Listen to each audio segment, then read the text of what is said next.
Muy buenas tardes, los saluda Silvia Torres Morales, socia de TITL Abogados.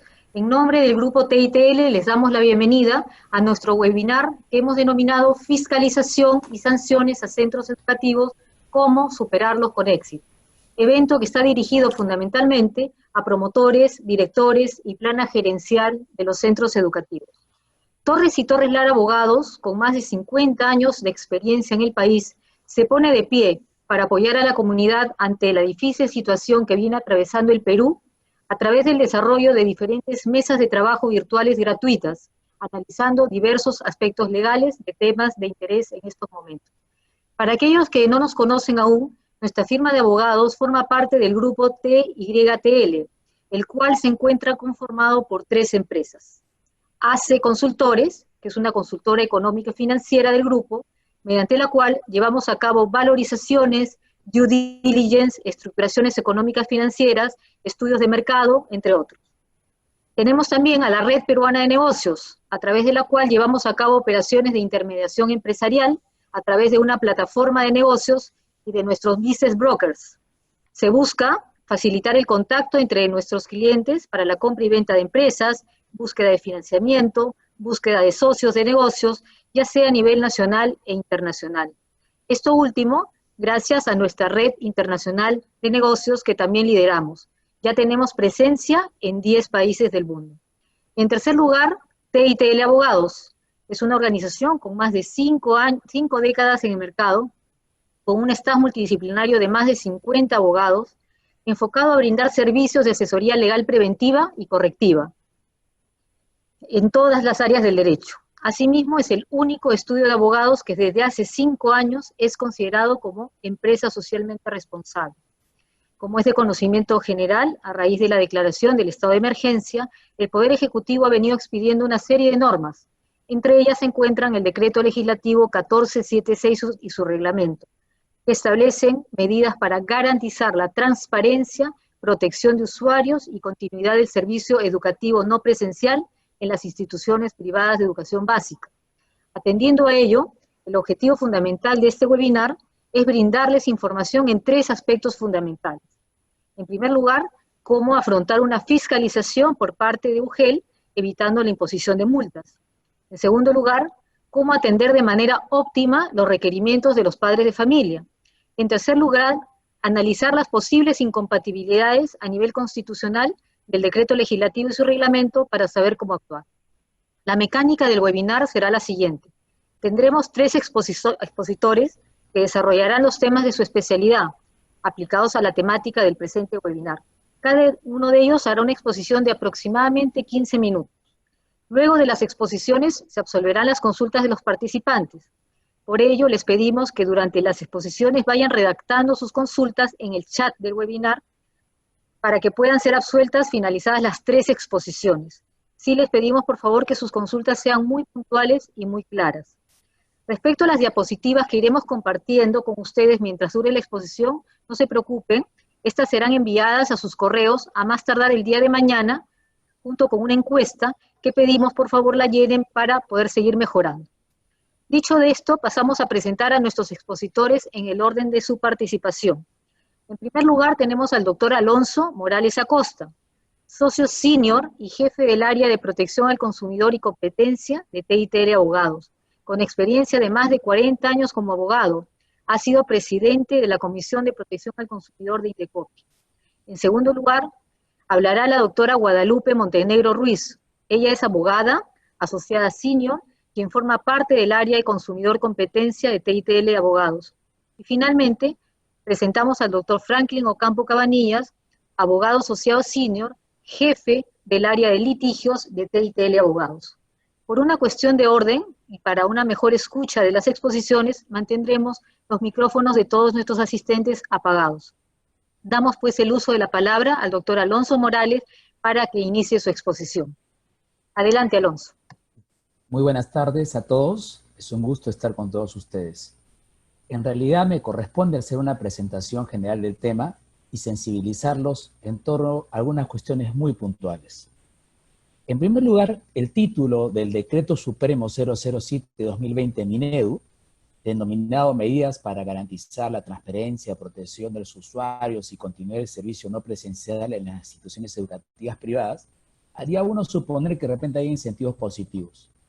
Bueno, nada más lejano. En realidad es un eufemismo el nombre, porque se trata de un reglamento de supervisión, de infracciones, medidas correctivas, medidas cautelares y de sanciones, con multas que van de 10 a 50 OITs y sin perjuicio de las que corresponden a Indecopi, que llegan hasta 450 OITs según el caso.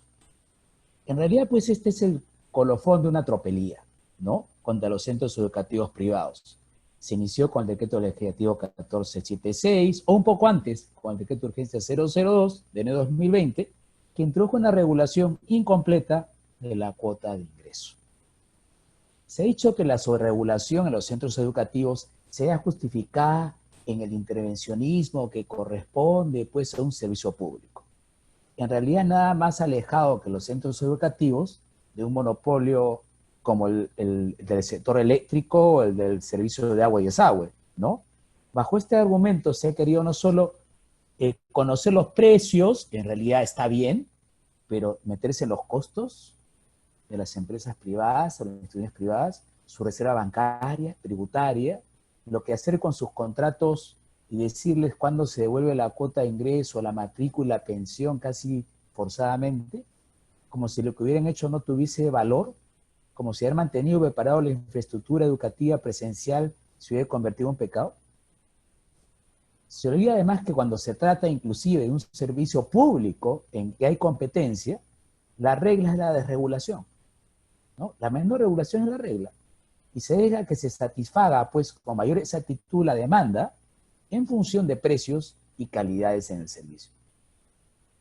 ¿Qué hay en este reglamento? Pues cosas indudablemente preocupantes. Pero antes de explicarles, o de que pasemos a explicar los detalles, vamos a darle una tranquilidad. En realidad es un mal, pero coyuntural, pues se circunscribe a la coyuntura del marco de la emergencia sanitaria por COVID-19. Es decir, se supone que este reglamento que nos han dado se refiere únicamente a esta problemática que ha encontrado una solución coyuntural y por lo tanto se entiende su procedimiento sancionador, sus infracciones y sanciones deberían ser puramente coyunturales. Sin embargo, es de advertir que si no lo tomamos en serio y no tomamos acciones concretas y podemos decir hasta aquí nomás, toda solución coyuntural en el Perú, ya sabemos, si conocemos nuestra historia, se convierte en una solución permanente. ¿Qué nos preocupa en realidad en este tema? La desmedida incursión estatal en la vida privada de una institución de naturaleza privada y que se halla en competencia. En realidad la existencia de infracciones sobre la no entrega de información de costos, la no entrega de declaraciones juradas y estados financieros, la devolución de la cuota de ingreso, matrícula y pensiones son una muestra. Estos eran temas antes de plena autonomía privada y se fueron incluyendo precisiones. Algunas atinadas, ¿no? Que el cobro corresponda con el servicio prestado, en realidad eso es una regla de derecho general para cualquier prestación de servicio, ¿no? O que de repente la cuota de ingreso debería devolverse si el niño nunca pisó el colegio porque ni llegó a matricularse ni a comenzar el año escolar, se entiende, ¿no? O se entiende que la cuota de ingreso debería devolverse si es que otro niño, ¿no es cierto?, con su cuota de ingreso sustituyó al saliente, ¿no? Si uno interpreta bien el caso Homero Gamarra Indecopi, eso es lo que quería decir. Lo que ha estado mal, de hace tiempo, es que les obligaran a cobrar el mes vencido, ¿no? Teniendo que financiarlo, de repente con recursos extras hasta de un banco, o que les haya un comité de elección de libros puramente burocrático, como si los profesores no tuvieran competencia suficiente para decidir lo que es una buena educación para los chicos, ¿no? O que les hayan iniciado procedimientos sancionadores cuando había solo orientación y no direccionamiento hacia las compras de uniformes escolares, ¿no? Hay unas conductas que se han ido sumando de a pocos en diferentes direcciones. Nos preocupa el Estado de Derecho. ¿Por qué? Porque hay una retroactividad a infracciones que ayer no fueron infracciones. y hoy difícilmente lo serán. Voy a poner un ejemplo. La entrega de costos o estados financieros, ese anexo de costos que tuvieron que presentar. Le pruebo un botón sobre este tema. El decreto legislativo 1476, si ustedes recuerdan bien, entra en vigencia ¿cuándo? Un miércoles 6 de mayo. El 5 fue publicado, 6 de mayo entró en vigencia. Y hay una obligación que cumplir, entregar los anexos. ¿Qué plazo nos dieron? Desde la vigencia de la ley, 7 días. 6 de mayo más 7, 13 de mayo. ¿No? ¿Cuándo se da el reglamento que hoy estamos conversando? 30 de mayo. Vale decir, 13 días después que había vencido una obligación. ¿Qué pasa entre esta ley y este reglamento que recién contempla las infracciones y sanciones? Que ha habido 13 días sin tipicidad de infracciones y sanciones. Si no hay tipicidad, no hay incumplimiento. Si no, mejor dicho, o hay un incumplimiento no sancionable. Si no hay norma que específicamente te sancione y te tipifique, pues simplemente no existe ni infracción ni sanción. Oiga, miren, pero la ley ya decía que eso había que cumplirlo. Sí, muy bien lo decía. Pero también la ley dijo, mi reglamento tipificará las infracciones y sanciones. Muy bien, el reglamento las tipificó tardíamente, pues. Entonces, ¿cómo este reglamento puede querer sancionarme por algo que se cumplió hace 13 días y que de repente hasta me puede ser el plazo, pues lo presentó después de los 7 días y no sería una infracción? ¿Y cómo se me puede pretender sancionar? ¿Acaso la sanción es retroactiva? En ningún derecho sancionador es así. Esto es inconstitucional en esta parte. Y algo similar debe pasar con la entrega de los estados financieros que se solicitaba por padres de familia o de repente la INOGEL, si es que el colegio no lo entregó, ¿no? Observes entonces, eso es lo que nos preocupa, el Estado de Derecho. ¿Quién está haciendo estas normas? Incursionando no solo en la vía privada, sino técnicamente queriendo sancionar retroactivamente. Se ha establecido además la existencia de 2 medidas correctivas. Habría que ver cómo se implementan, ¿no? Una fuera del proceso y otra dentro del proceso.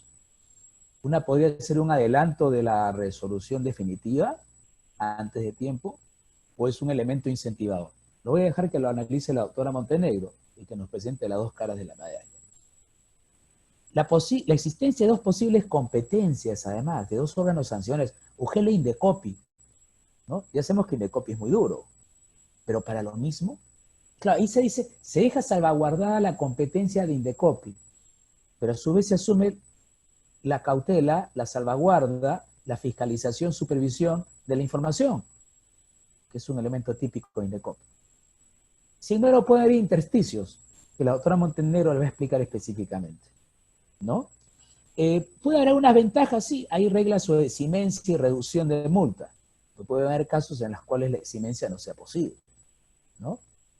Y la gran pregunta, ¿cuándo proceder a defenderse? ¿Cuándo simplemente acogerse al régimen de eximencias o atenuantes? ¿Y cuándo pelear? ¿No?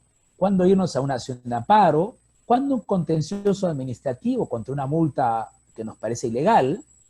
¿Cuándo nos vamos a pelear ante el Indecopi y cuándo ante la UGEL? ¿Cuándo decirle a Indecopi, tú no eres competente porque la UGEL es competente? ¿Y cuándo decirle a la UGEL, tú no me puedes ver el caso porque el Indecopi es competente? ¿O es que va a haber doble sanción y nos van a sancionar los dos?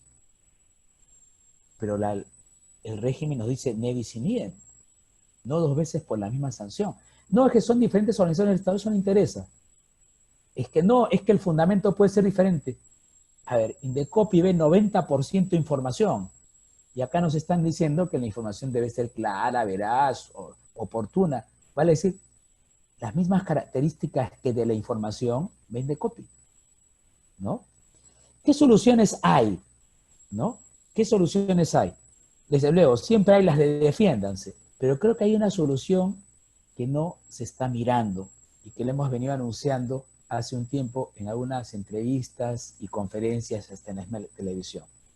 La necesidad de que el sector de colegios ponga en la mesa una propuesta normativa, un proyecto de ley o norma que una vez por todas le diga al gobierno la mejor solución en este momento es financiar la educación de los hijos de los padres de familia. En vez de enfrentarnos sin solución entre colegios que andan con pérdidas o escaseces presupuestarias porque invirtieron todo en una educación presencial, que era la regla bajo la cual nos debíamos regir, y de repente otros nos dicen, esa inversión ya no vale, ahora hay que invertir en esto otro, ¿no? Y de repente se nos ve pecadores por haber invertido en algo que era la regla de la educación en ese momento. Entonces, hay que hacer una propuesta legislativa. Nosotros no somos parte del problema educativo, somos parte de la solución de la educación, ¿no? Y ello nos debe establecer y decir, ya que el gobierno anda financiando mal, inclusive, diferentes actividades, ¿por qué no financia bien a los padres de familia? Que lo que quieren es una buena educación para sus hijos. Y si los padres de familia ya escogieron el tipo de educación que querían para sus hijos, ¿por qué no ayudarlos a sostenerla? ¿No?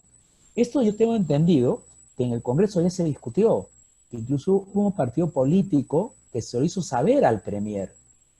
El Premier tomó nota y se fue. Quizá está esperando la iniciativa de todos los centros educativos privados que le digan, Premier, ¿qué pasó con esa sugerencia que le dio en el Congreso? O mejor dicho, ¿qué pasó con esta sugerencia que le dio directamente hoy a usted? El financiamiento a los padres de familia para que sus hijos tengan un buen servicio educativo.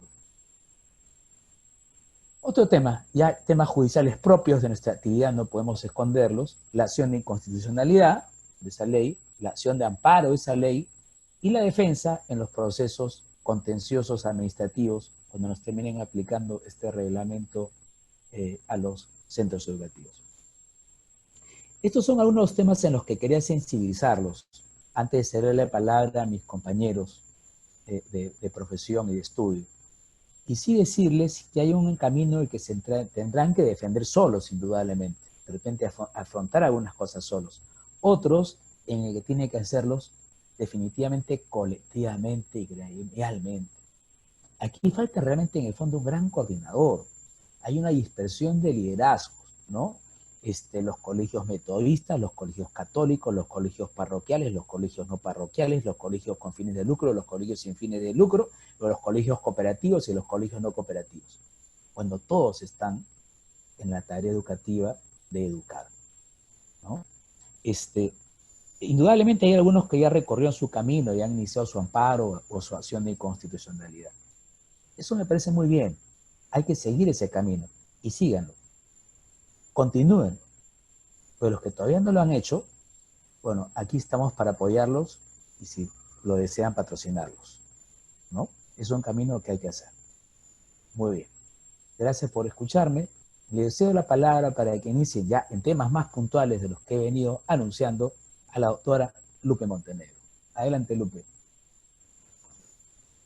Muchas gracias, doctor Alonso. Como han podido apreciar, la situación actual que han tenido los colegios a consecuencia del estado de emergencia han sido varias.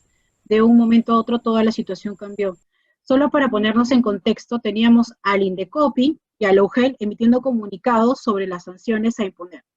Pero nunca quedaba claro el panorama. ¿Es acaso el Indecopi, como lo decía el doctor Alonso, quienes me va a sancionar por no entregar esta información? Porque en principio la infracción al deber de información que está regulado en el Código de Protección y Defensa del Consumidor será la UGEL a raíz de este reglamento.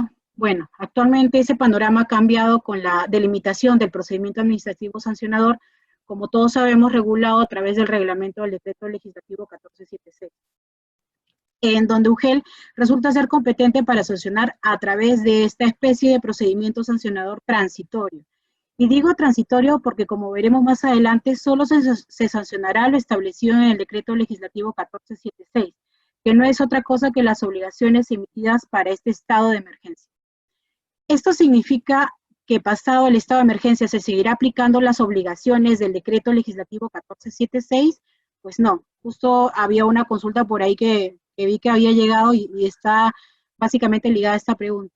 Recordemos que lo único que rige para un estado normal, o sea, hasta antes de este estado de emergencia, era lo regulado en el decreto de urgencia 002-2020, el cual solo hablaba de la devolución de la cuota de ingreso, que se aplicaba la devolución de manera proporcional.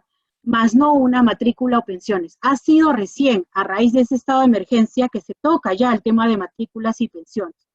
Antes de esto no, entonces entendemos que en un estado normal, acabando ese estado de emergencia, solo va a seguir rigiendo lo que señalaba el decreto de urgencia 002-2020.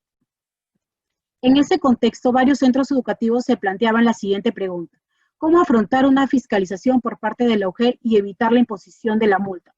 Para poder responder esta pregunta es necesario explicar cómo este reglamento ha regulado un procedimiento administrativo sancionador.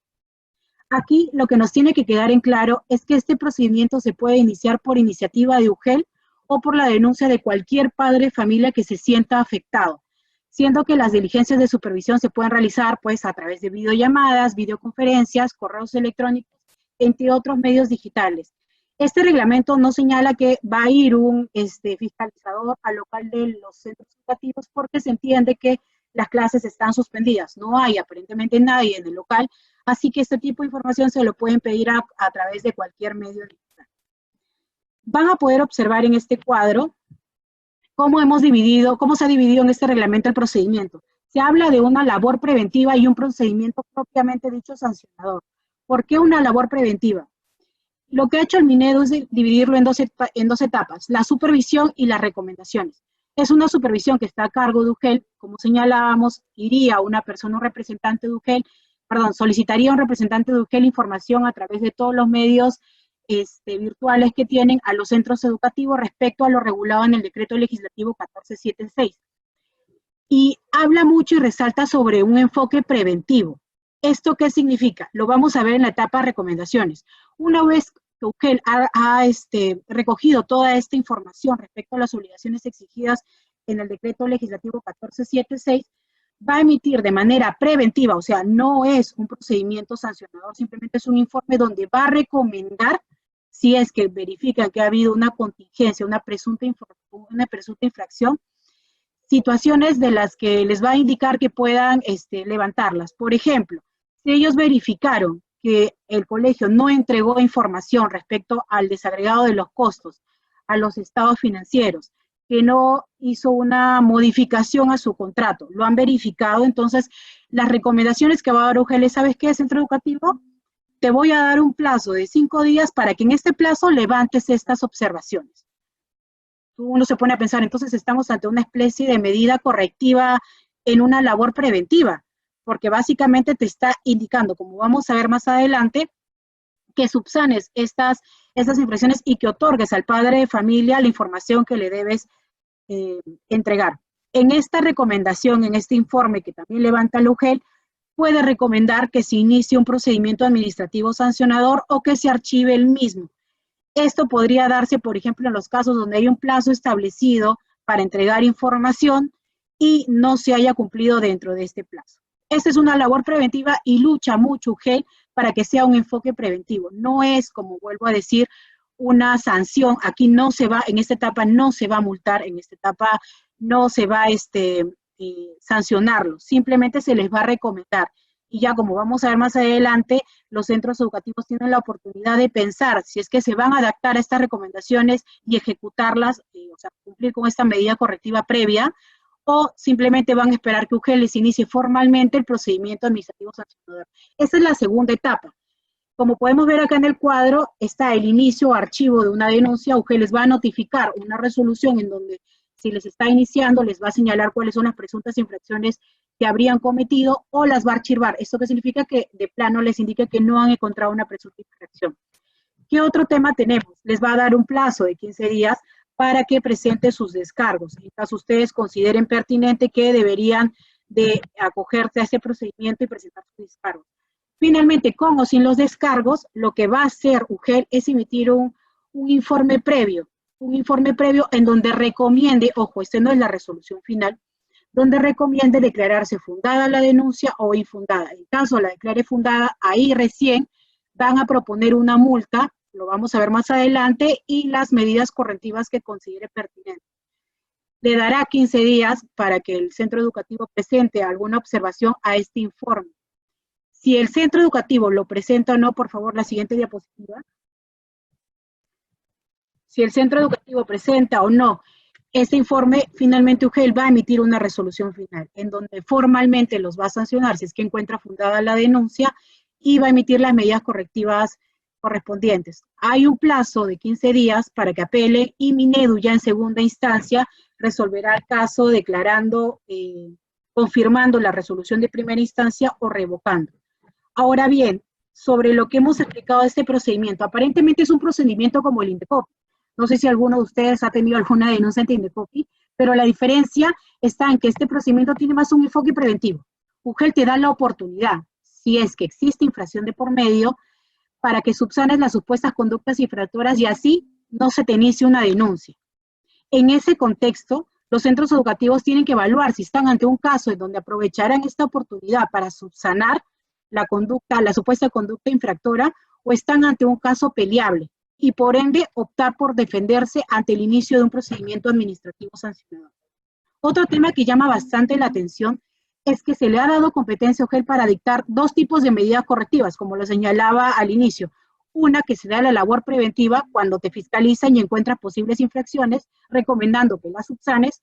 O sea, UGEL te recomienda que cumplas con lo regulado en el decreto legislativo 1476, que es la entrega de información sobre estructura de costos, entrega del estado de ganancias y pérdidas, comunicación o modificación del contrato, la devolución de la matrícula, las pensiones, entre otros. Y las medidas correctivas que ya se dictan dentro del procedimiento, las cuales ya vienen acompañadas de las sanciones correspondientes. Ahora bien, otro punto importante en esta etapa de fiscalización, o sea, en la etapa de labor preventiva, y que los colegios deben tomar en cuenta, es que el reglamento da la competencia a las UGELes para que en la etapa de recopilación de información, en caso detecten cualquier posible irregularidad en el cumplimiento de la normativa, ya sea en materia laboral, previsional, tributaria, municipal, de protección al consumidor, puedan comunicarlo a la autoridad competente, quien será la encargada de iniciarles otro procedimiento dentro de sus competencias. Esto sí es muy sensible, porque en base a la información que yo entregue, no solamente me podrían sancionar por las obligaciones del decreto legislativo 1476, sino que también UGEL cuenta ya con competencia para que en caso detecte alguna de estos tipos de infracciones en otras materias, las pueda comunicar a SUNAT, a Indecopi o hasta el mismo Ministerio Público. Por eso es muy importante que se tenga en claro que la información que se solicita en esta etapa de labor preventiva debe estar relacionada solamente a lo regulado en el decreto legislativo 1476. Si los centros educativos no tienen en claro sus obligaciones, pueden terminar entregando información que no está relacionada a este tema.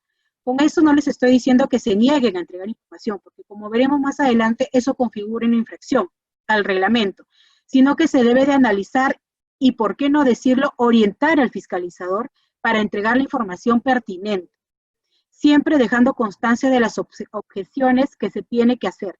Recuerden que lo dicho en esta etapa les servirá para la defensa, en este caso, se les inicia un procedimiento sancionador.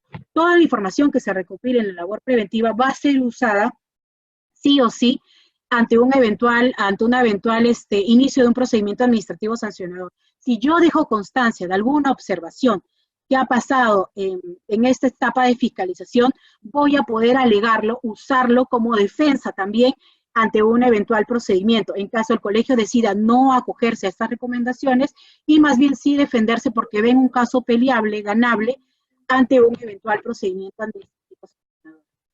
Por favor, siguiente diapositiva.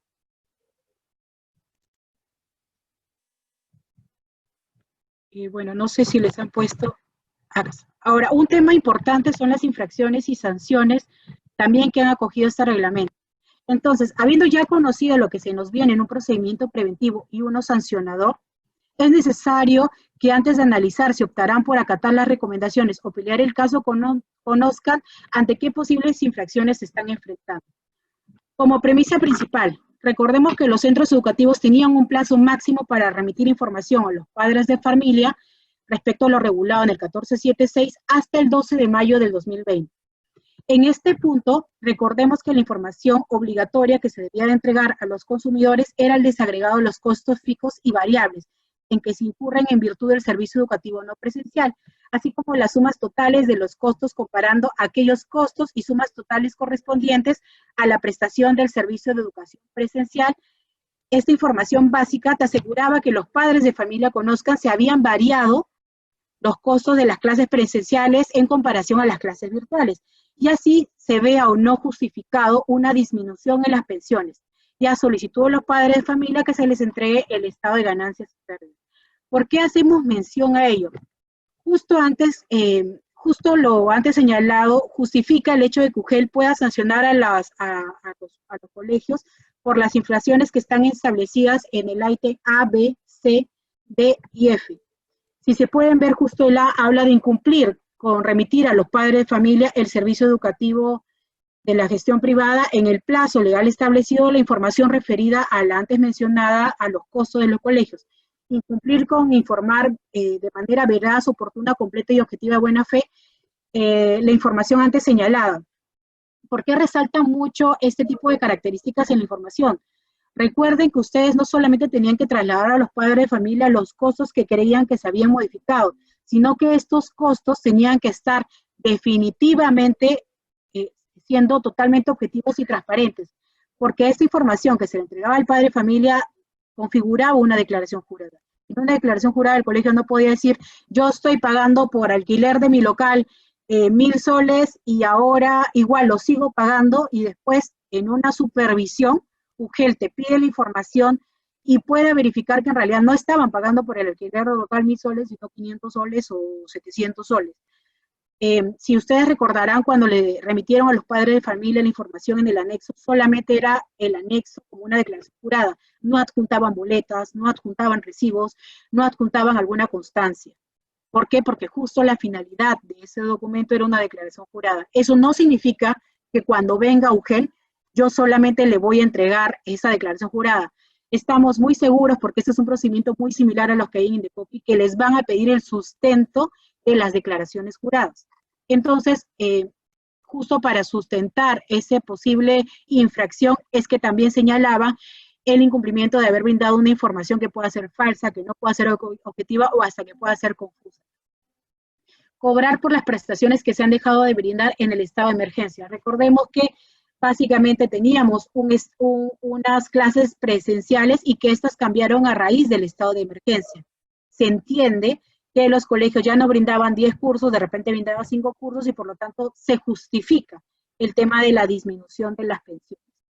Ahora bien, recordemos que también el decreto legislativo 1476 obligaba a los centros educativos a informar a los padres de familia la propuesta o no de una modificación de contrato, que no era otra cosa que informar a los padres de familia sobre los servicios reales que se estaban brindando a los menores a través de las clases virtuales y la correspondiente reducción de las pensiones. Pues para el Estado era lógico que si antes, como se estaba comentando, se dictaban 10 materias y ahora se dictan de manera virtual 8, las pensiones debían de reducirse. No lo señala así en el decreto legislativo, pero esa es la finalidad por la cual se buscaba transparentar los costos. Análisis que no compartimos en realidad, pues como todos sabemos, los servicios de los colegios no solo se circunscriben a los cursos dictados, sino también a la contratación de personal que tienen, personal administrativo que puedan tener, personal de limpieza también que puedan tener, alquileres de locales que no se dejan de pagar, luz que no se deja de pagar, agua que no se deja de pagar, que se siguen cobrando, entre otros. Recordemos que el servicio educativo no solamente está ligado a la educación directa al menor, sino a todo el servicio en todo el contexto que se le brinda. Así, el argumento antes señalado dio pie a que UGEL pueda establecer como presunta infracción lo regulado en el apartado E, que señala lo siguiente: incumplir con comunicar a los usuarios del servicio educativo de gestión privada la existencia o no de una propuesta de modificación de contrato o documento que detalle las condiciones de prestación del servicio educativo no presencial a semipresencial en el plazo establecido. Gran problema, ¿no? Nos piden que en estos aspectos les notifiquemos al consumidor en un plazo de 7 días. Teníamos un contrato que tranquilamente nos pudo haber tomado 2 o 3 meses, o quién sabe, tal vez una discusión de 1 año, y en un plazo de 7 días sí o sí teníamos que correr contra el tiempo, porque también el plazo era calendario, implicaba trabajar sábado y domingo, y entregarles al padre una propuesta de modificación del contrato. Lamentablemente en estos casos muchos colegios se vieron en la penosa situación de tal vez no poderlo entregar dentro de este plazo. Y la manera justificable era pues de que igual, sin perjuicio de ello, lo puedan ir subsanando en el camino. Otro punto muy importante es que se le dio la potestad a los centros educativos que en caso un padre de familia no aceptara la propuesta de modificación de contrato, se pueda resolver el mismo y devolverles la cuota de ingreso, la matrícula y pensiones. Aquí me detengo y les comento lo siguiente. Analizamos este tema con el doctor Alonso y entendíamos hasta cierto punto el hecho de que se devuelva el monto proporcional de la cuota de ingreso y las pensiones. Pues la cuota de ingreso cubre los gastos de toda la vida escolar del menor y puede darse el caso de que un menor haya estudiado la mitad de un mes, con lo cual también se podría devolver proporcionalmente las pensiones. Pero, y aquí viene la pregunta que nos hacíamos, ¿devolver el costo de la matrícula? La matrícula no es otro tema que sino el proceso de matrícula que cada padre de familia pasa para ser admitido formalmente en el año escolar correspondiente. Usualmente los centros educativos inician este proceso en enero y lo van terminando pues febrero, fines de febrero o inicios de marzo. El estado de emergencia pensó a mediados de marzo, cuando ya se había brindado el servicio de procedimiento de matrícula. ¿Cuál es la razón para devolver este monto si ya el servicio ya había sido brindado? ¿El Estado pensará que existen procedimientos de matrícula que pueden durar más meses? En este punto encontramos una herramienta para que los centros educativos puedan justificar la no devolución en este contexto. Igual no está de más resaltar que influenciará bastante en cómo han informado este gasto, este monto a los padres de familia. Recuerden que no solamente va de la mano con que un centro educativo pueda decir, sí, esta matrícula efectivamente era el pago, el derecho que tú hacías para que yo te haga el procedimiento de matrícula que duró en 2 meses. Y ya está, ya duró, destaqué un personal administrativo para que te pueda brindar ese servicio y la respuesta final fue que admitía a tu hijo en este año escolar, estuvo matriculado. No solamente es eso que yo se lo demuestre a Ángel, que estoy seguro que es un argumento muy objetivo y muy justificable, sino también cómo es la información que le trasladas al padre de familia. Informaste previamente al padre de familia en qué consistía tu procedimiento de matrícula, en cuánto tiempo iba a durar. Todo este tipo de información va de la mano, porque no solamente es lo que yo alego, sino también cómo lo puedo informar. Definitivamente que es un argumento objetivo y que puede ser peleable y justificable con Ángel, lo creemos conveniente. Pero también hay que analizar qué otros factores tenemos de información que se le haya trasladado al consumidor. Y finalmente vemos como última infracción, ya se las había mencionado al inicio de la exposición, el apartado J, obstaculizar la diligencia de supervisión mediante acciones u omisiones a los administrados, sus representantes, personas dependientes o de su ámbito organizativo, sea o no trabajadores. Es importante entregar la información que nos soliciten, pero también el de verificar que sea la relacionada al decreto legislativo 1476 y en caso no estemos de acuerdo, dejar constancia de las observaciones. Ello, como les indicaba, nos ayudará a pelear un caso ante un eventual inicio de un procedimiento administrativo sancionador. Ahora bien, las infracciones antes analizadas dan pie a que UGEL pueda dictar las siguientes medidas correctivas. Por favor, siguiente.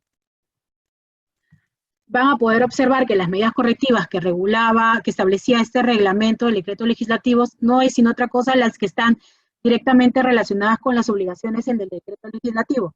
Esto es brindar a los usuarios del servicio educativo la información relacionada al artículo 5.2, brindar a los usuarios del centro educativo privado información que cumpla con las características establecidas en el numeral 4.2, que era lo que hablábamos, información transparente, clara, que no, que haya sido debidamente entregada en los plazos correspondientes, devolver los cobros que se efectuaron, dejar de cobrar por prestaciones que no se han brindado, devolver los conceptos de servicio educativo no presencial y semipresencial, dejar de cobrar conceptos no vinculados a la prestación del servicio educativo, brindar información a los usuarios del servicio educativo de gestión privada sobre la existencia o no de una propuesta de modificación de contrato, devolver los montos correspondientes y brindar las facilidades para que puedan trasladar a los menores en caso los padres de familia y el colegio decidan resolver, poner fin a este contrato. Finalmente, ya para concluir este análisis y poder darle la palabra al doctor Ocampo, me gustaría responder 2 preguntas fundamentales a modo de resumir lo antes explicado. ¿Cómo afrontar una fiscalización por parte de UGEL y evitar la imposición de multas? Por ahora, entregar solo la información requerida por la UGEL y verificar que la misma esté circunscrita a lo regulado en el decreto legislativo 1476.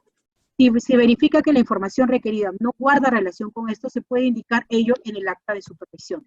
Los centros educativos tienen que hacer una auditoría de la información entregada a los padres de familia y verificar que la misma cumpla con todo lo requerido por el Decreto Legislativo 1476.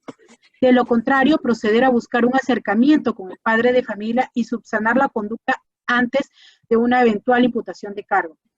Hemos tenido clientes que nos han traído sus documentos para revisarlos y hemos podido verificar que había varios temas que no fueron informados de manera clara, corrigiendo dicha conducta, y así hemos evitado a futuro cualquier tipo de contingencia. Igual es preciso señalar que si bien las conductas pueden ser subsanadas, consideramos que existen otras que no, por ejemplo, las que ya tienen un plazo para subsanar. No obstante, el órgano resolutivo puede tener en consideración la conducta de los centros educativos, la de subsanar, por ejemplo, y reducir al máximo los tipos de infracción. Otra pregunta que necesitamos resaltar es cómo atender de manera óptima los requerimientos de los padres de familia y así con lo regulado en el mencionado reglamento. Una de estas alternativas es tener un acercamiento, como ya lo hemos dicho, con los padres de familia afectados. El Decreto Legislativo 1476 señala que los padres de familia pueden pactar la devolución de los montos, lo cual te permite firmar acuerdos con ellos. Y así, si te llega o salta con UGEL, no sé, en una inspección que te pueden hacer de oficio, que hay unos padres de familia que no se les han devuelto los montos, yo le puedo decir a UGEL que con ellos ya firme un acuerdo en base a lo regulado por el 1476. Y ello ya no podría llevar a que se ocurra una posible infracción.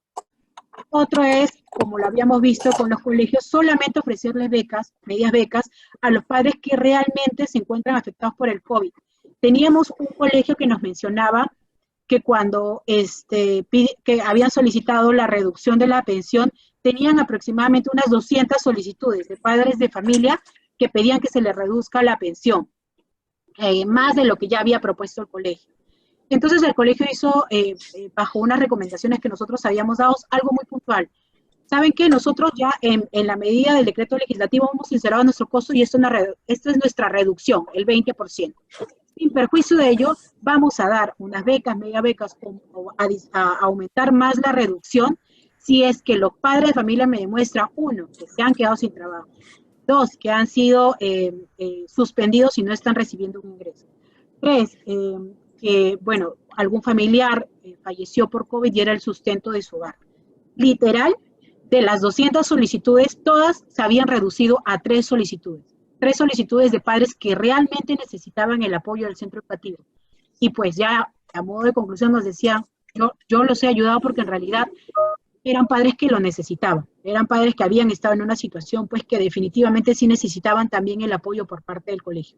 Y se acabaron los reclamos. Ya no hubo más solicitudes porque en realidad sinceraron los costos y también la situación real de los padres de familia.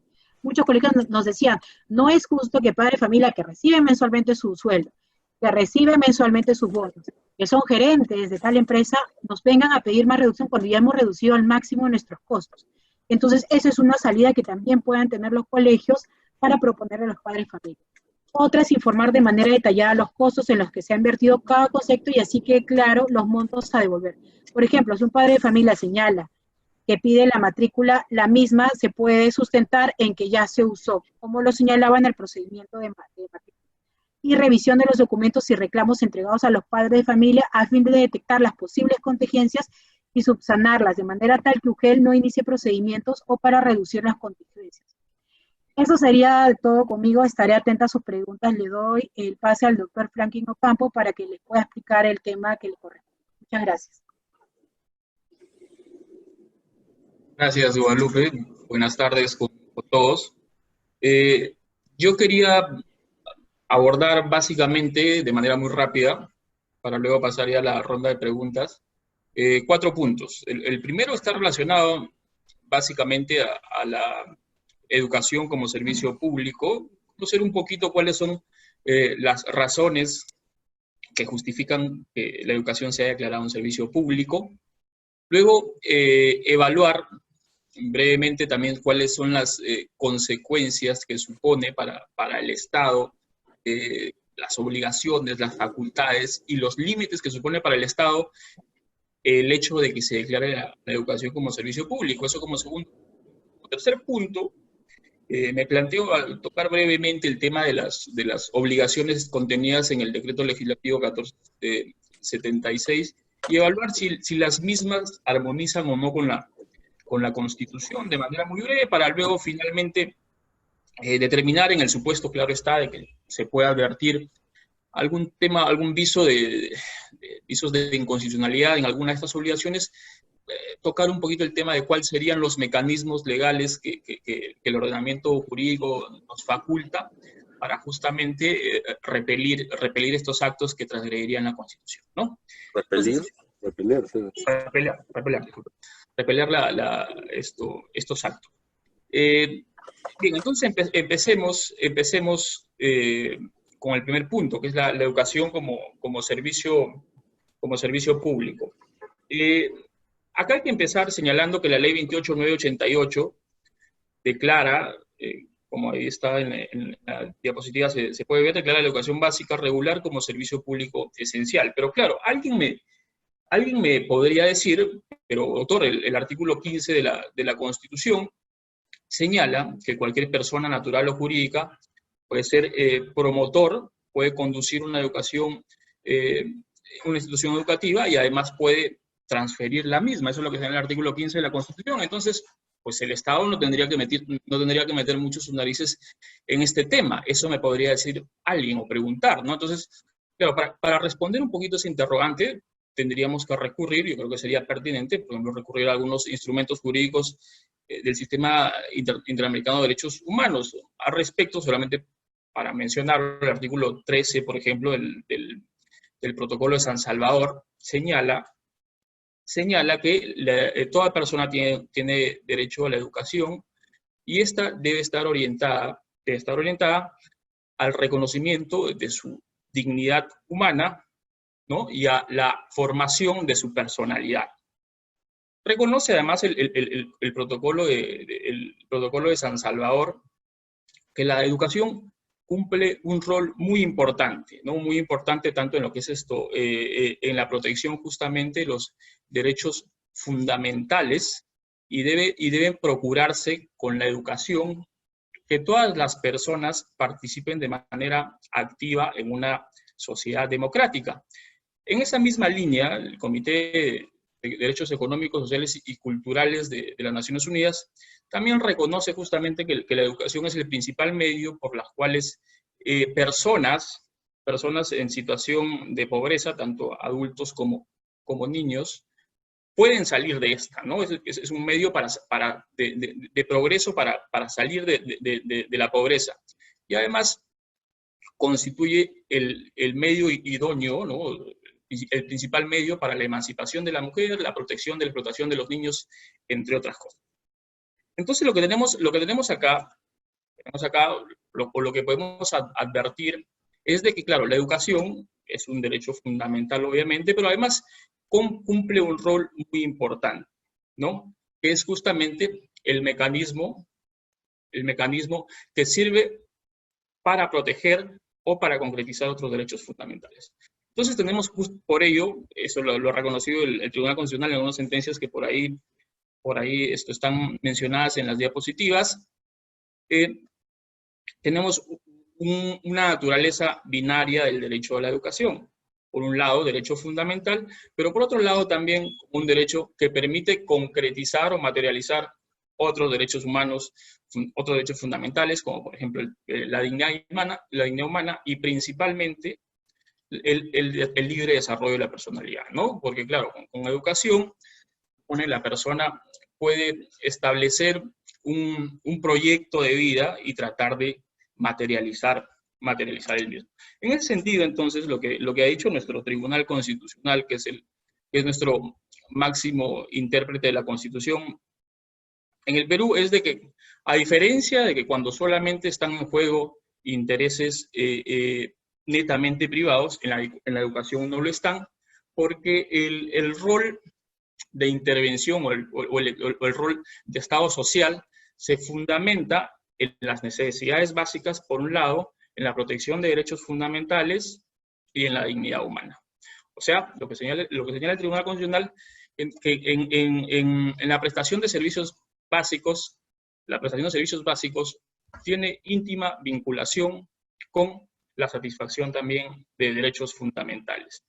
Y eso implica, dice el Tribunal Constitucional, que claro, entidades, si bien es cierto, entidades privadas o terceros puedan también brindar el servicio de educación como ocurre en nuestro país, y a la luz, obviamente, al artículo 15 de la Constitución que lo he mencionado, pero le impone al Estado la obligatoriedad de fiscalizar ese servicio educativo, ¿no? Entonces, hay un rol de fiscalización que se impone por la propia condición de la educación como servicio público para el Estado. El Estado debe fiscalizar cuando este servicio está prestado por terceros, debe fiscalizar para que la misma cumpla determinados parámetros de calidad y de accesibilidad, ¿no? Y de permanencia, ¿no? Entonces, básicamente, la naturaleza del servicio público de la educación se sustenta en dos cuestiones, ¿no? Una, que es la Declaración de Derecho Fundamental, y la segunda es que porque permite concretizar la satisfacción de otros derechos fundamentales. De ello, obviamente, devienen obligaciones para el Estado. Las obligaciones para el Estado son, obviamente, proteger, promover y fiscalizar cuando principalmente se presta el servicio, pues, por terceros, como son instituciones educativas privadas, ¿no? ¿Y cuáles son los límites de estas facultades que derivan de reconocer a la educación como servicio público? Acá hay que hacer un breve paréntesis y señalar que nuestro Tribunal Constitucional ha reconocido también que no solo las personas naturales gozan de derechos constitucionales, sino que también las personas jurídicas gozan del reconocimiento de derechos constitucionales. En este caso, si se trata de una persona jurídica quien conduce o promueve una institución educativa, pues a esta también se le reconoce la protección de derechos fundamentales. Por ejemplo, ¿no? el tema de la reserva tributaria y reserva financiera, que guardan relación con el contenido del derecho a la intimidad de la empresa. Otro derecho que también se ha reconocido es el derecho de la inviolabilidad domiciliaria, pero bueno, ese no viene al caso. Lo que solamente quiero dejar establecido es que no solamente las personas naturales gozan de protección de derechos fundamentales, sino también las personas jurídicas. Entonces, justamente uno de los límites para esta acción de fiscalización del Estado son justamente los derechos fundamentales que puedan operar en sentido contrario de las personas jurídicas, ¿no? En ese contexto, en la posibilidad que se le reconoce al Estado para poder fiscalizar, actuar en un rol fiscalizador, se emite justamente este decreto legislativo 1476. O sea, ese es parte del uso de su facultad de fiscalización que tiene el Estado respecto al servicio educativo, ¿no? Hay que mencionar en este punto que, claro, el decreto legislativo 1476, que fue publicado el 5 de mayo del 2020, es en realidad una ley por delegación, ¿no? Acá en este caso fue el Congreso quien delega al Poder Ejecutivo, mediante la ley número 31011, facultades especiales por 45 días para que el Ejecutivo legisle en diversas materias, incluidas en materia educativa, para contener el tema de la propagación de la emergencia sanitaria por el COVID-19, ¿no? Entonces, eso significa, claro está, que como quiera que ha sido una norma emitida por delegación, y si uno revisa justamente la ley 31011, que es la que delega facultades al Ejecutivo, uno observa que la finalidad es justamente delegar facultades para el tema específico de la pandemia, ¿no? La pandemia producida por el COVID-19. 19. Eso claro está, ya nos lleva a una conclusión muy importante, que debe entenderse las obligaciones generadas por el decreto legislativo 1476 debieran ser transitorias, ¿no? Mientras dura el tema de la pandemia. Es importante también mencionar en este punto cuál es la finalidad, para luego pasar un poquito a hablar sobre las obligaciones generadas por el decreto legislativo 1476. ¿Cuál es la finalidad del mencionado decreto, ¿no? La finalidad está establecido en el artículo 2 del decreto legislativo, que es básicamente garantizar la transparencia en la información en la prestación de servicios brindados por instituciones educativas privadas para que los usuarios puedan tomar una adecuada decisión sobre tales servicios, ¿no? Es básicamente brindar información, así como también la otra finalidad que se plantea el decreto legislativo 1476 es cautelar la continuidad del servicio educativo no presencial, ¿no? Por la imposibilidad, obviamente, de brindar el servicio educativo presencial. Y esta finalidad es importante reconocerla y tenerla siempre presente, porque claro, las normas o las reglas que se impongan a través del decreto legislativo 1476 deben guardar relación con la finalidad que el propio decreto legislativo 1476 se plantea, ¿no? Entonces, ahora analicemos un poquito lo que son las obligaciones contenidas en el decreto legislativo 1476. Básicamente lo podemos creo, los podemos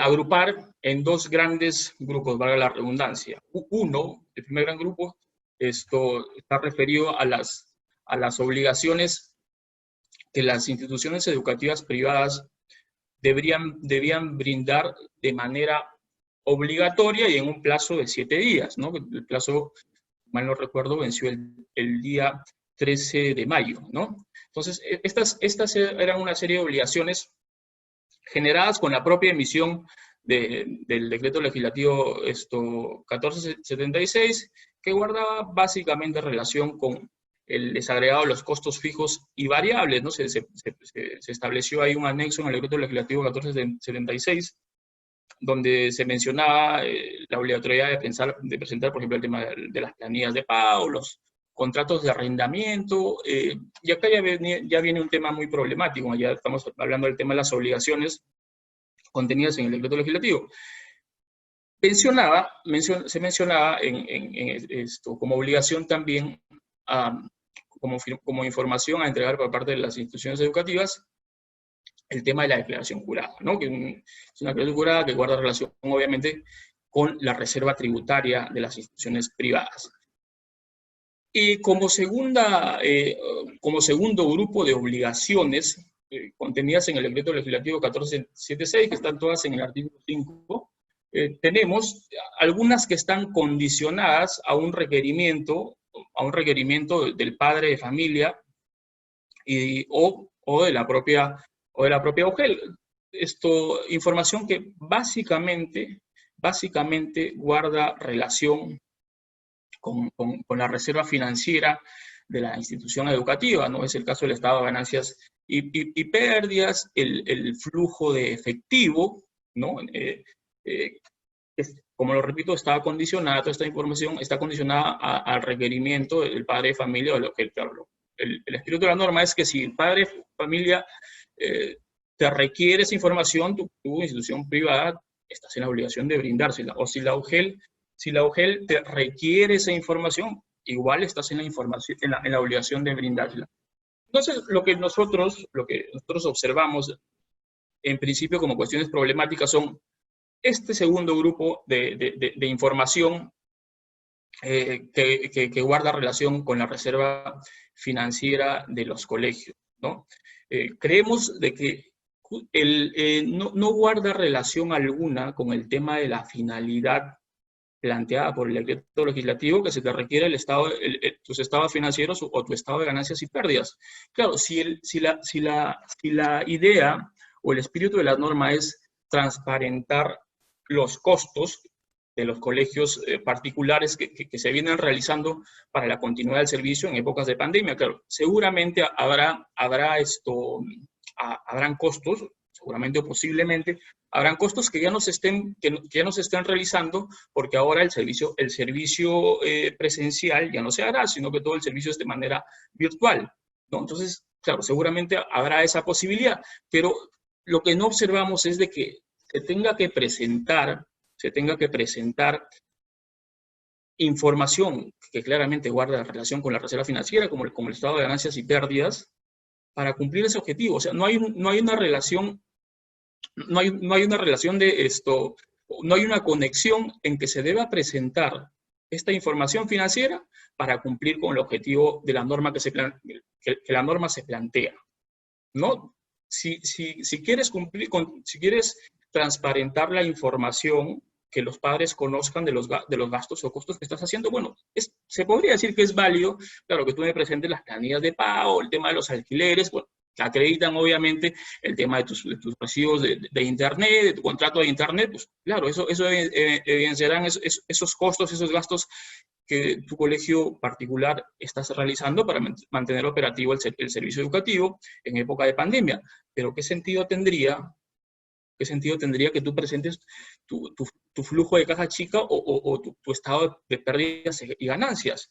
Creemos que esos ya constituyen dos grandes problemas de constitucionalidad del decreto legislativo 1476. Por un lado, el tema de la transgresión de la reserva tributaria con el requerimiento de las declaraciones juradas, y por otro lado, con este grupo este segundo grupo de obligaciones en los que se requiere claramente información que guarda vinculación con la reserva financiera y que consideramos que no cumple con el objetivo que se plantea el propio decreto legislativo. No parece tan claro que con el estado de ganancias y pérdidas de la institución privada, pues sea posible que el padre conozca cuáles son los gastos efectivos en que está incurriendo la institución educativa para que el servicio permanezca en épocas de pandemia de manera virtual, ¿no? Entonces,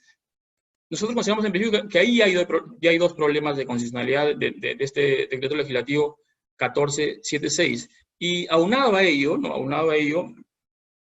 también creo que están algunos colegios cooperativos. En el tema de los colegios cooperativos se suman argumentos todavía, los ya mencionados, para argumentar y para decir que estas obligaciones o alguna de las obligaciones contenidas en el decreto legislativo 1476 no armonizarían con la Constitución. Pues, ¿qué sucede? En el caso de los colegios cooperativos, el vínculo que existe usual entre una institución o un colegio privado con los padres de familia no es el mismo, ¿no? En los colegios cooperativos, el padre de familia es además socio, y la propia ley, la Ley General de Cooperativas, permite establecer la posibilidad de que no se devuelva la cuota de ingreso. Sin embargo, la norma no establece diferencia alguna y señala que, oye, si el padre de familia quiere retirar a su hijo, pues tendrá que devolverle la cuota. Cuando, como lo repito, en la situación de los colegios cooperativos, las circunstancias de hechos o las circunstancias fácticas no es la misma, la naturaleza misma de los colegios cooperativos no es la misma que de los colegios particulares en general, ¿no? Entonces, incluso los colegios cooperativos tienen argumentos adicionales para cuestionar estas obligaciones contenidas en el decreto legislativo 1476. Claro, y una vez verificados o mencionados estas posibles obligaciones que consideramos, que consideramos no armonizan con la Constitución, tendríamos que ver cuáles son los mecanismos que el ordenamiento jurídico nacional prevé para cuestionar o para que en todo caso pedirle al Poder Judicial que se declare pues que estas obligaciones claramente no armonizan con la Constitución y por lo tanto a mi colegio particular no me resultarían exigibles. Entonces los mecanismos son básicamente, ahí en la diapositiva, podemos apreciar, bueno, son en realidad todos los procesos constitucionales, que son habeas corpus, amparo, habeas data, cumplimiento, procesos de inconstitucionalidad, pero para el caso en particular, los mecanismos que tendríamos serían un proceso de inconstitucionalidad y un proceso de amparo, ¿no? El proceso de inconstitucionalidad que está orientado justamente para que la norma sea expulsada del ordenamiento jurídico, ¿no? Este proceso de inconstitucionalidad genera efectos para todos, ¿no? Una eventual sentencia favorable generaría que esta norma sea expulsada del ordenamiento jurídico. Y bueno, el caso del amparo sí se podría recurrir a él de manera individual por parte de cada colegio para justamente lograr que estas obligaciones que he mencionado, que considero que no armonizan con la Constitución, sean declaradas inexigibles y por lo tanto, claro, no se genere algún tipo de proceso sancionador y menos se pueda imponer una sanción por su eventual incumplimiento. Para terminar y pasar a la ronda de preguntas, yo creo que sí es importante que se analice la posibilidad de recurrir a un proceso de amparo o a un proceso de inconstitucionalidad por algunas cuestiones que son las siguientes. Una es obviamente el beneficio que se obtiene, pues en el caso de un amparo, el beneficio directo para los colegios es de que sea inexigible la obligación, ¿no? No haya que cumplir con esta obligación de presentar documentos que transgreden la reserva tributaria y financiera, y por lo tanto tampoco habrá la posibilidad de un proceso sancionador por esa obligación en particular. Un segundo punto, que creo que no por ello menos importante, es el mensaje que también se emite con una formulación proceso constitucional como un amparo o inconstitucionalidad. El mensaje que se emite es justamente que el colegio está atento y no está permitiendo ningún acto que transgrede la Constitución y que no lo va a permitir. Y eso es importante en contextos como el presente, en contextos como los que vivimos, que son, claro, contextos históricos únicos, en los cuales por lo general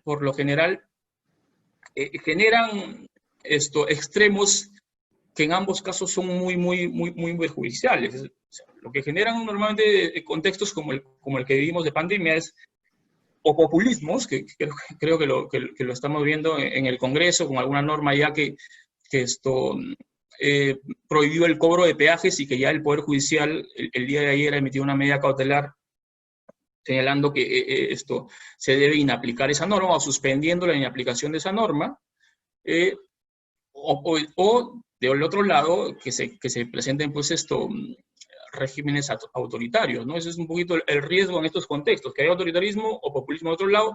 En ambos casos creo es muy peligroso. Y finalmente yo creo que es importante también la formulación de un proceso constitucional por una cuestión de tradición histórica que un poco lo mencionó el doctor Alonso al inicio de su intervención. En realidad, si repasamos un poco la historia, ya he mencionado que el decreto legislativo 1476 y por ende sus obligaciones que él contiene, se supone son transitorias, pero la historia jurídica nuestra nos demuestra que usualmente lo transitorio pasa a convertirse en permanente, ¿no? Entonces, si bien es cierto, estas obligaciones debieran ser solamente en el contexto de pandemia, es muy usual en nuestra tradición jurídica, estas obligaciones permanentes luego pasen a convertirse, estas obligaciones transitorias luego pasan a convertirse en permanentes. Solamente por citar un ejemplo que ahora se me ha venido a la mente, es por ejemplo el tema de la ley del régimen agrario, una norma que claramente fue emitida con un espíritu transitorio y hoy queda poco de ese espíritu, ¿no? Entonces, eso sería todo de mi parte. Entiendo que ahorita pasaríamos a la ronda de preguntas. Te doy el pase, Silvia. Gracias, Franklin. Como tenemos poco tiempo para las preguntas, iniciará el doctor Alonso Morales y les pedimos por favor las personas cuyas preguntas no pueden ser absueltas, nos remitan un correo electrónico, al correo que en breve está saliendo en la diapositiva, para que los especialistas le absuelvan concretamente su consulta, ¿no? Por motivos simplemente de tiempo. Ahora trataremos de absolver algunas consultas. Doy el pase de primero a Alonso, luego a Lupe, y finalmente si hubiera alguna pregunta para Franklin. Sí, hay varias preguntas comunes, seguramente algunas me va a complementar Lupe, ¿no? Hay muchas sobre la cuota de ingreso, y hay una pregunta clave. No las voy a contestar en orden para abarcar varios temas y después vamos avanzando. Hay una pregunta clave que dice, oiga, la cuota de ingreso tenía una libre regulación hasta el 2020. ¿No voy a respetarse los acuerdos de la cuota de ingreso antes del 2020? Porque finalmente era disponible privadamente. Y efectivamente, antes de 2020, la regla del pacto de la cuota de ingreso y los contratos tienen vamos a decir, un respeto por el artículo 62 de la Constitución, y son las nuevas cuotas de ingreso las que querían adecuarse, ¿no es cierto?, a la nueva regulación, entre ellas al decreto de urgencia, y transitoriamente, digamos, frente a la problemática del COVID-19. Muy bien, siendo eso así, efectivamente hay una posición a pelear, una posición que se puede sostener en ese sentido. Si se acaba el COVID-19, esa posición se puede seguir discutiendo. Pero en medio de este interín de COVID-19 puede ser poco, vamos a decir, meter la cabeza necesariamente en un pleito. Lo que está diciendo la reglamentación del COVID-19 es devuelvan proporcionalmente, pero no dice que sea por año. Podría ser un porcentaje por secundaria y un porcentaje por medio. Disculpen, use terminología antigua. Por los primeros grados y por los últimos grados. ¿De acuerdo? Podría ser, digamos, de repente 30, 30, 30. ¿No? No hay una regulación en ese sentido. Entonces, lo que habría que buscar es estratégicamente para pasar la ola y no poner la cabeza y necesariamente exponernos es, ok, esta es mi proporción de cuota de ingreso, mi concepto para esta etapa. Alguien preguntó por eso si la cuota de ingreso podría ser proporcional a las depreciaciones del activo. Sí, pues puede ser proporcional a las depreciaciones del activo si es que el argumento es lo hemos usado en la infraestructura, ¿no es cierto? Y ahí pueden decir, mi lógica de que sea proporcionalmente no es caprichosa a la proporción de la depreciación del activo, es porque yo lo que he hecho con esto ha sido comprar el activo y tengo una razón para sostener que es así. Vale decir, este es el momento de la razonabilidad. Claro, una posición principista puede ser, a mí no me tocan la cuota de ingreso pactada antes, porque antes, bajo las reglas existentes, la única excepción era que yo había hecho una cláusula abusiva. Caso Homero Gamarra, que se fue considerado un caso abusivo, ¿no? Decir, oye, el chico no había puesto ni un pie en el colegio, el padre se está retirando antes de inclusive la matrícula, y le complicaste la vida.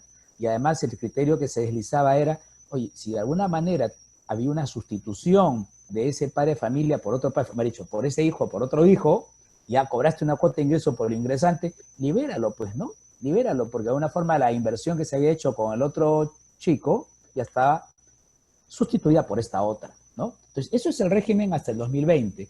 Luego aparece efectivamente una ley que te dice proporcionalmente, ¿no es cierto? Y luego aparece una ley que te dice, es el secreto de urgencia, y esta ley de contexto también te dice proporcionalmente, pero te pide que es una respuesta ya, pero sin embargo te deja vacío el marco de origen, el decreto de urgencia, ¿no? Entonces, como está vacío el marco de origen, cualquier devolución que se sustente proporcional o razonablemente puede ser una respuesta legal, no es ilegal, y en todo caso permite pelear cualquier discusión sobre la inflación, ¿sí? Pero en fin, Lupe va a abundar en ese sentido. Luego hay varias preguntas relacionadas con, me piden que sustente los costos de los estados financieros o del anexo famoso de costos. Me piden el contrato, me piden planillas, ¿dónde está el límite? Miren, lo que la norma dice es, les voy a contestar principistamente, ¿de acuerdo? Esto no debían habérselo pedido en principio, porque es un tema empresarial interno. Lo que ustedes tenían que declarar es cuáles son sus precios. El problema es que cuando uno se mete en la lógica desdibujada, en la lógica inconstitucional, vas teniendo problemas de interpretación, ¿correcto? Entonces, ¿hasta dónde llega esto? Obviamente aquí el legislador puso un paso y no se le ha detenido en ese paso. La pregunta es cuál va a ser el siguiente paso, o cuál es su lógica en este momento. Bueno, metiéndome en la lógica de la ley, le dice, señores, ustedes con la declaración jurada que entregaron los padres de familia cumplieron en su palabra, y ustedes con una declaración jurada entregada a la entidad pública se están exponiendo una denuncia penal si es falso. Mira, eso es todo lo que estoy obligado. Cuando venga Ugel y me pregunte, bueno, le diría a Ugel, oye, bueno, por una lógica, si si yo he cumplido con esta obligación frente a ti, que no debí cumplir en mostrar mis costos, pues no es una razón de supervisión. Pero que ya me metí en esta ley, bueno, pues a ti te entregué el contrato de arrendamiento, la planilla que crean. En el fondo, no sé cómo haría UGEL, porque en realidad será una auditoría al colegio. Va a ser una auditoría, tiene auditores, tiene contadores, tiene servicios. Claro, de repente, en realidad el problema saltaría por una denuncia ocasional de un padre de familia. Oiga, me están cobrando cosas que corresponden digamos, a una educación presencial, me están cobrando por digamos, profesor de educación física y no estamos teniendo educación física. Ya, o sea, una cosa así, pues, un poco absurda, que un colegio esté haciendo eso en este momento, ¿no? Lo que sí un colegio podría estar haciendo, y es válido, es que, oye, yo tenía un contrato de arrendamiento por un local, ¿no? De repente he renegociado y me aceptan, pues, reducirme parte del arrendamiento, pero no todo. Lo estoy asumiendo como costo actual. Yo creo que no cabe duda que si es tu costo, es tu costo. Y tú lo asumiste, además de muy buena fe, porque la educación hasta el 15 de marzo era presencial, o hasta un poquito antes del 15 de marzo, pero era presencial. Entonces, ¿de qué estamos hablando? Digamos, ese es un gasto lógico y sostenible, y no hay forma que no lo pase porque no tengo otro fondo de donde sacar, que es las pensiones, ¿no? Hay una pregunta, dice, ¿puede el Congreso aprobar la moratoria de las pensiones? En realidad el Congreso, en economía y mercado, salvo los servicios públicos monopólicos que están con precios regulados, solo respecto a eso se puede. Respecto a esto, la regla es la competencia y la libertad. Y es más, o sea, hay toda una discusión si la educación es un servicio público, porque si ustedes ven las reglas constitucionales, habla de la orientación del Estado a los servicios públicos, ¿no? Y a la educación, como que fueran cosas distintas. Pero aún asumiendo que fuera un servicio público, esa es una discusión que vamos a tener que agotar. Asumiendo que es un servicio público es que es indiscutible. Está en competencia, y en competencia las reglas se rigen por el mercado, ¿no? Más aún, si tienes al Estado, que es tu principal competidor, solo que felizmente lo hace tan mal que hay espacio para el sector privado. Pues si lo hicieran muy bien, pasaría como en otros países, ¿no? Que el sector privado es la educación de segunda, vamos a decir, de segunda gama, y todo el mundo quiere el sector público. Esa es la excepción, ¿no? ¿Qué más decirles?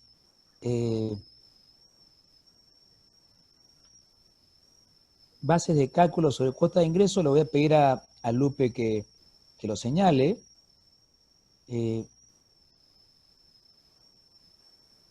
Sí, las demás preguntas, creo que mal que bien he abarcado varias preguntas, porque hay muchas preguntas en común, ¿no? Sí, hay muchas preguntas en común que han recibido sobre la forma de pagar la cuota de ingreso, la forma de devolverla, en fin. Y finalmente, si este régimen transitorio, sancionador, etcétera, debería quedar firme luego que concluya esta etapa, o debería quedar fuera o extinguido, realmente su vigencia es sujetada a esta etapa transitoria, como ya se ha repetido, y debería desaparecer. Pero en fin, vamos a ver, el gran temor, como hemos dicho, es que en Perú todo lo que es transitorio se convierte en permanente cuando no hay una resistencia en ese sentido. Lupe, adelante. Muchas gracias, doctor Alonso. Estamos con el tiempo ajustados, así que voy a tratar de responder las preguntas que se han venido repitiendo. Habla mucho y nos preguntan bastante sobre cuál es el cálculo, la base del cálculo para la devolución de la cuota de ingreso. Menciona mucho lo regulado en el decreto de urgencia 002 y lo que ya está regulado en el decreto legislativo 1476. Aquí un punto importante, el decreto legislativo 1476 da la opción al padre de familia y al colegio que puedan llegar a un acuerdo sobre la cuota de ingreso y como parámetro general, perdón, la devolución de la cuota de ingreso, matrícula y pensión, pero como parámetro general dice que debe ser lo proporcional. ¿A qué se refiere con lo proporcional? No existe una fórmula. Estamos hablando para este estado de emergencia. No toquemos todavía el decreto de urgencia 002, que funciona solamente para la devolución de la cuota de ingreso en un estado normal. En este estado de emergencia, el colegio tiene que definir qué es lo proporcional. Lo lógico es, si son 5 años y estudió 3 y por cada año se pagó 1,000 soles, si estudió 3, bueno, 3 no te voy a devolver y solamente te voy a devolver la diferencia, que es lo proporcional, 2.000 soles. Esa es una regla básica que podríamos decir que podría funcionar, pero es mucho más complejo el tema. Entonces, aquí va a depender mucho de lo que señala el decreto legislativo. Pónganse de acuerdo. Lo que hemos venido recomendando en el estudio es pónganse de acuerdo, pero siempre informándole claramente al padre de familia que la fórmula que está aplicando el colegio de manera proporcional puede ser para más y que el colegio no va a reclamar si resulta ser más, o tal vez pueda ser para menos y que el padre de familia no reclame. Este decreto legislativo señala finalmente que si ambas partes no se ponen de acuerdo, se aplicará lo regulado recién en el decreto de urgencia. Gran problema, el decreto de urgencia tiene la misma fórmula para la cuota de ingreso, es lo proporcional y señala que la fórmula exacta va a ser recién reglamentada. No tenemos actualmente un reglamento del decreto de urgencia 002. Volvemos al tema otra vez. Entonces tienes una opción de que te pongas de acuerdo con el padre de familia o simplemente se le señale que en base a que no hay un acuerdo entre ambas partes, se va a aplicar lo regulado en el reglamento de este decreto, reglamento que aún no está vigente y se va a tener que esperar que salga en vigencia para definirlo, porque obviamente ustedes no le van a imponer al padre de familia un monto si es que él no lo acepta. La idea que se pongan de acuerdo es que sea consensuado, que el padre de familia diga sí, me parece lo más justo, y que el colegio diga sí, efectivamente, te he explicado acá, esto se va a dividir, este monto se va a dividir en tanto tiempo, en tantos años, lo que yo considero que es proporcional. Acá sí hay un gran dilema porque el padre de familia no puede estar de acuerdo, pero siempre y cuando se le informe cuáles son las bases que va a usar el colegio para definir esta proporcionalidad y que en caso de no estar de acuerdo, espere lo que formalmente está vigente, lo que entraría a vigencia, que es el reglamento, no tendría ningún problema. Hay otra pregunta que también señalaban bastante, ¿cuál es el servicio que presta el centro educativo? No se puede prescindir del dictado de cursos porque ello implicaría que no cumple con el currículo nacional. Efectivamente, los cursos que son indispensables van a tener que seguirse dictando, pero hay cursos como, por ejemplo, natación, que ya no, por la misma finalidad de las clases virtuales, no se va a poder dictar. Ese curso se puede, ya simplemente pues no se dicta. Igual manera también algunos talleres de repente danza. Hay colegios que sí, dicen, no, igual yo dicto talleres de danza, a través de la cámara yo vigilo que el alumno esté bailando, qué sé yo, se dictará. Y si ya no se puede dictar porque no son obligatorios, sino son accesorios al currículo que ha establecido el colegio, pues se dejará de dictar y se cobrará solamente por los cursos que realmente se están dictando. Otra cosa que nos señalaban, que nos hacían ver, sí, con esta pregunta quiero terminar.